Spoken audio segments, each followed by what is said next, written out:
Today I'm going to be talking about diction, the ability to pronounce, enunciate every single word in a very clean, clear, and crisp fashion. It's a way of helping your listeners keep up with you. It's also a little trick that a lot of the super communicators and really persuasive and powerful speakers use in order to elevate their communication skills. The good news is it is entirely learnable. It is doable. It is something that we're going to look at today, and I guarantee you will be able to achieve it. All eyes on me. Hi, I'm Jane and welcome back to my channel. As always, if I can please ask you to subscribe and like. There is no fee involved. It simply shows me that you are supporting the channel and it lets me know what you want to talk about. Diction. Let me clear up right from the beginning. Diction is the ability, as I said, to pronounce every word as crisply and cleanly as possible. Diction is not an accent. An accent is basket and basket.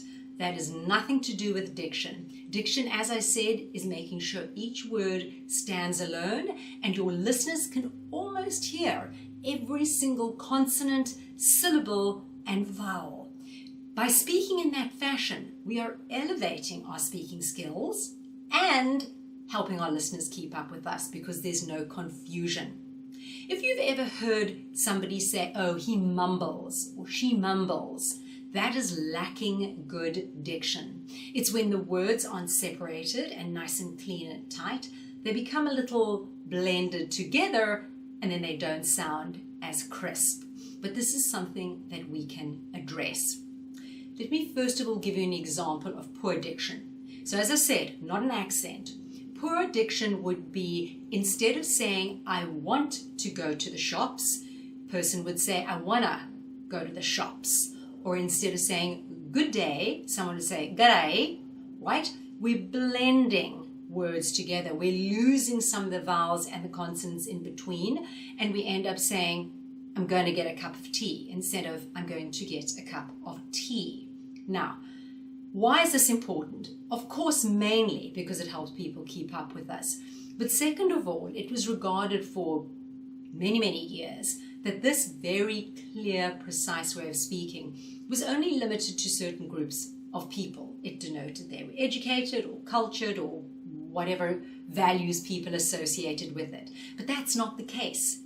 Anybody can speak in this way, and it definitely does improve your ability to communicate with others. It removes all confusion and it helps your listeners keep up with you. Regardless of whether you learned English as a second language or it is your home language, or you do speak English but you don't live in your home country, as is my case, you can still practice diction and improve your diction and therefore, as I keep saying, elevate your communication skills.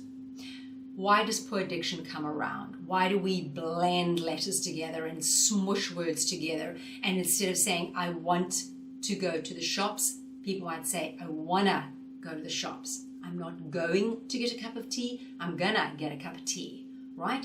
We're squishing out those letters in between and it all blends together. But when we speak like that, in that slightly relaxed, potentially even lazy way, it can lead to mumbling. You add mumbling with an accent and you're making it harder for people to understand your messaging. And remember, every voice is worthy of being heard. And people can only hear you and appreciate your messaging if they can understand you. So diction actually matters. Now, when I said it's a relaxed way of speaking, a more lazy way of speaking, having poor diction, all I mean is that people have lost the ability to move their lips, their tongue, and their jaw in a lot of different patterns in a very short period of time. It is much easier to blur it out. So you repeat after me these two sentences, phrases. I want to go, I want to go, right? In the second one, I want to go, you're doing a lot more work. So the way we improve our diction, the first and only way we improve our diction is we have to almost do a workout with this part of our body, our jaw, our tongue, and our lips. So they become accustomed to switching positions in a fairly rapid pace, right? So going to the gym. You can't go to the gym once and then be fit.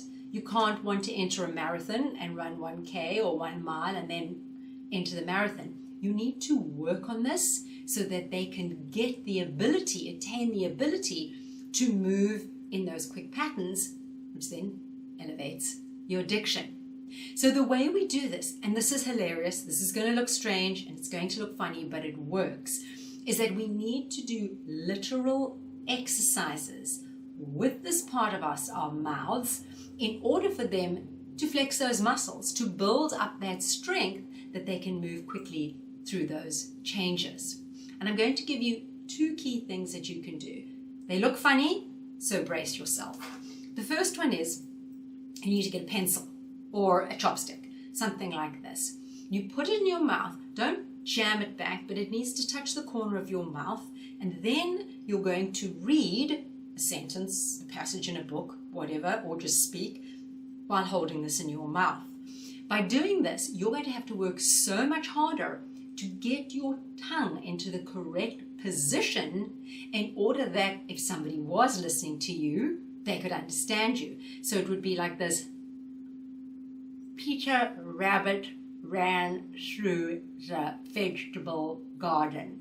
Okay, as I said, looks hilarious, but it really is a great technique. You have to work particularly hard in order to make yourself understood. The second one, and this is for adults only, grab a cork, just a basic cork like this. You're going to hold it between your teeth. So you're already opening your jaw, right? We want a nice open jaw to create the space that we can move our tongue and position it behind our teeth and move our lips quickly. So we open our jaw with this, and then again, speak around this. So you're going to bite onto the cork about halfway, but don't clamp onto it like you're trying to snap it in half. It's just a normal, gentle hold between your teeth. And then you speak around the cork. So you would say, I need a cup of tea, right? Looks hilarious. I did warn you. These exercises, as silly and juvenile as they look, truly do work. But as I said, about going to the gym or running a marathon, you need to do this sufficient number of times that you build up the strength, the ability to do it. These 2 exercises work well when you're engaged in something that doesn't take your brain. So if you're folding laundry, sweeping a room, cooking a meal, maybe for even in the shower, anything where you don't need brain power, these 2 exercises are fantastic. Obviously, one never does this in public, but it really will help you be aware of moving your tongue, teeth, lips, jaw in that quick change fashion. The last one is something we all know and many of us did as children. That's tongue twisters. I know tongue twisters sound as though they belong in elementary school, primary school, but they are an excellent way of practicing those quick shifts. Tongue twisters are things where you have to say a nonsensical sentence, but that requires you to move your teeth, your tongue, your lips, your jaw, everything in that quick change fashion. We did them as children. As I said, they're a bit comical, but they truly do train the mouth. You can look them up online.